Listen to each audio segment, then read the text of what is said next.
In today's video, I'm going to teach you how to set restrictions on a Word document, ensuring that your content remains secure and unchanged by others.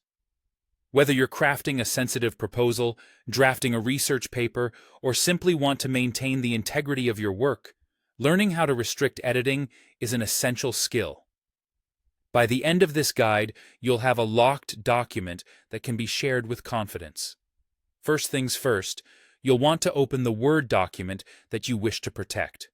With your document open, it's important to ensure you're equipped with the right tools to proceed.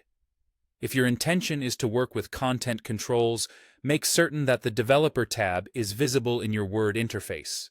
This tab will provide further options for creating structured documents. However, if your focus is purely on restricting editing, you'll be navigating via the Review tab. Let's head over to the Review tab at the top of your Word window. Once you're there, locate the Restrict Editing button. Depending on your version of Word, this option might also be found under Protect Document. Clicking on Restrict Editing will open a pane on the right-hand side of your Word window, offering several editing restrictions you can enforce. As you glance at this Restrict Editing pane, your focus will be drawn to Section 2, Editing Restrictions. You'll want to check the box next to Allow only this type of editing in the document. This unlocks a drop-down menu offering specific options that define what others can do within your document. In the drop-down menu, you'll see a few selections. Let's unpack these to determine which best suits your needs. Choosing Comments allows users to engage with the document by adding comments, perfect for soliciting feedback without permitting any alterations to the core text or its formatting. This is especially useful for documents undergoing review by multiple stakeholders who need to discuss the content without making direct changes.